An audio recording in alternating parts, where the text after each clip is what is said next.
এই শীতকালে একটা মজার ব্যাপার কি বলুন তো, এদিকে ঠান্ডায় নড়তে ইচ্ছা করে না, কম্বল থেকে বেরোতে ইচ্ছা করে না, কিন্তু সন্ধ্যা লাগলে একটু চটকদারি চটপটা খাবার খেতে ইচ্ছা করে না, এমন লোক কিন্তু খুঁজে মেলা ভার। আর জিভে জল আনা সেই চটপটা খাবার যদি হেলদি হয় তাহলে তো জাস্ট কোনো কথা হবে না। নমস্কার, কেমন আছেন সবাই? নিশ্চয়ই খুব ভালো আছেন। বাসন্তী রান্নাঘরে সবাইকে স্বাগত। সম্পূর্ণ তেল ছাড়া জিরো অয়েল কুকিং, আজকে একটা মটর চাট বা রাগড়া চাটের একটা রেসিপি আপনাদের সামনে নিয়ে এসে হাজির করেছি। আশা করি ভীষণ ভালো লাগবে, আর ভালো লাগলে অবশ্যই আমার পাশে থাকবেন। মটর চাট সেহেতু মটর তো লাগছে। এখানে 250 গ্রাম আমি মটর সারা রাত ভিজিয়ে রেখেছি। আমি 250 গ্রাম মটর নিয়েছি, সেখানে আপনারা কোয়ান্টিটি বেশি বা কম করতে পারেন লোক সদস্য বুঝে।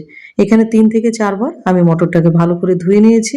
এবার একটা প্রেসার কুকারে এবার মটরটা ঢেলে দেবো। মটরগুলো ঢেলে দেওয়ার পরে এবার দিয়ে দেবো বাকি জিনিসগুলো। এখানে নিয়েছি 2টো মিডিয়াম সাইজের আলু। এখানে আমি 2টো আলু নিয়েছি, আপনারা সেখানে চাইলে একটা আলু নিতে পারেন। নিয়েছি একটা মিডিয়াম সাইজের একটা টমেটো, আর নিয়েছি একটা বড় সাইজের একটা পেঁয়াজ কুচি করে নিয়েছি। হাফ চামচ গ্রেট করা আদা, হাফ চামচ গ্রেট করা রসুন, 3টে কাঁচা লঙ্কা মাঝখান থেকে ভেঙে দেবো। এখানে 3টে নিয়েছি, আপনারা চাইলে সেখানে 2টো কিংবা 3টের বেশিও নিতে পারেন। এবার দিয়ে দেবো কিছু গুঁড়ো মশলা। দিয়ে দিলাম 1 চামচ হলুদ, দিয়ে দেবো 1 চামচ লবণ, হাফ চামচ জিরে গুঁড়ো, হাফ চামচ ধনে গুঁড়ো, আর দিয়ে দেবো হাফ চামচ কাশ্মীরি লঙ্কার গুঁড়ো রঙের জন্য। 2টো তেজপাতা মাঝখান থেকে ছিঁড়ে দেবো। দিয়ে দেবো একটু দারচিনি স্টিক, আর সবশেষে দিয়ে দেবো জল। জলটা মাপ করে দিতে হবে। এবার জলটা দেওয়ার পরে একটা চামচ দিয়ে ভালো করে মশলাগুলোকে মিশিয়ে দিতে হবে, যাতে সব মশলা জলের সাথে খুব ভালোভাবে মিশে যায়।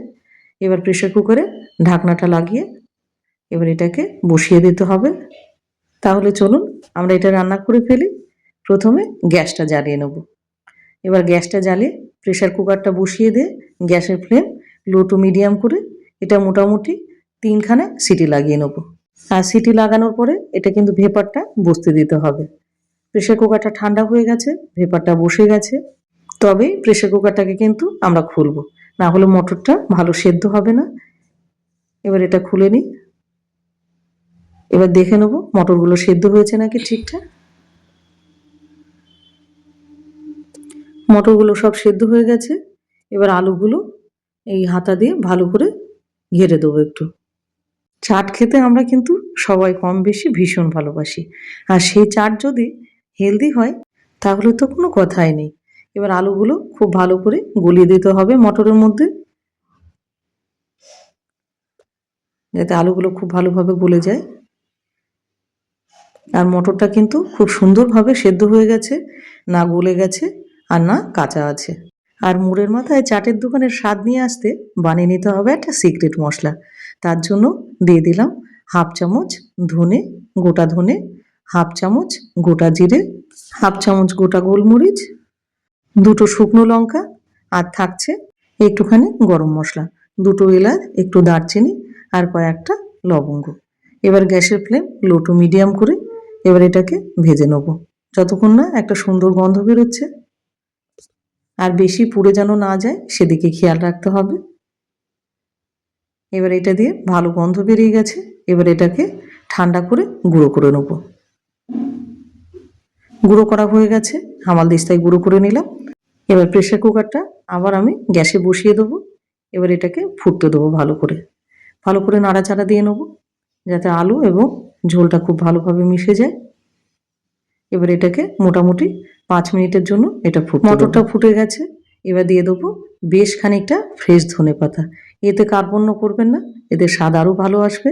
এবারে দেবো 1 চামচ ভাজা মশলা যেটা বানালাম, দিয়ে দেবো হাফটা লেবুর রস। কেন চাটে একটুখানি টক ভাব না আসলে কিন্তু ভালো লাগে না খেতে। এবার গ্যাসের ফ্লেম লো টু মিডিয়াম করে এটা মোটামুটি 2 থেকে 3 মিনিটের জন্য এটাকে ফুটিয়ে নিতে হবে। জাস্ট একটুখানি ভালোভাবে ফুটে গেলে এটাকে নামিয়ে দিতে হবে। রান্নাটা হয়ে গেছে, এবার গ্যাসের ফ্লেম অফ করে দেবো। আর চাটে কিন্তু 50% টেস্ট নির্ভর করে আপনি কিভাবে ডেকোরেশন করবেন। এবার চলুন তাহলে নানান রকম টেস্টি সামগ্রী দিয়ে এবার চাটটাকে সুন্দরভাবে ডেকোরেট করে দিতে হবে।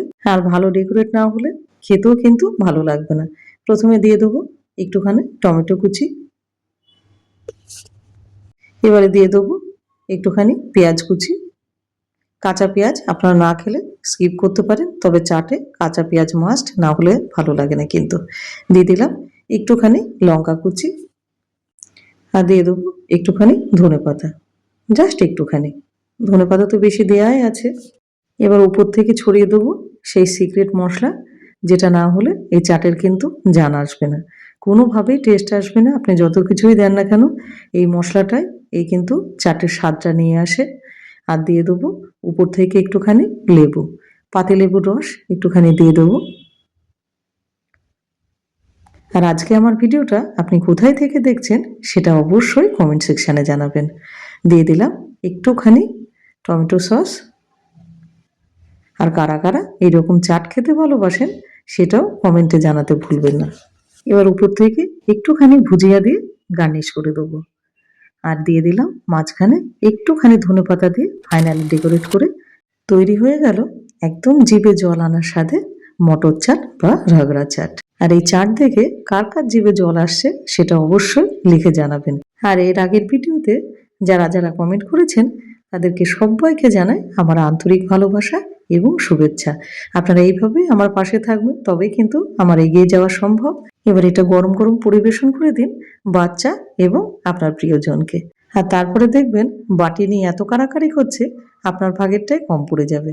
ভিডিওটা আপনাদের কেমন লাগলো? আশা করি ভিডিওটা আপনাদের ভীষণ ভালো লেগেছে। এরকম একটা বিনা তেলে একটা সুস্বাদু মুখরোচক চাট তৈরি করে দেখালাম। আশা করি ভিডিওটা ভালো লেগেছে। আর ভালো লাগলে অবশ্যই চ্যানেলটাকে সাবস্ক্রাইব করে সুন্দর করে একটা কমেন্ট আর তার সাথে একটা লাইক করতে ভুলবেন না। আর ভিডিওটাকে প্রচুর পরিমাণে শেয়ার করে স্বাদের ভাগীদার হন। আর এইরকম ভালো ভালো রেসিপি পেতে ভিজিট করুন বাসন্তী রান্নাঘর। তবে আজ আসি, ভালো থাকবেন, সুস্থ থাকবেন।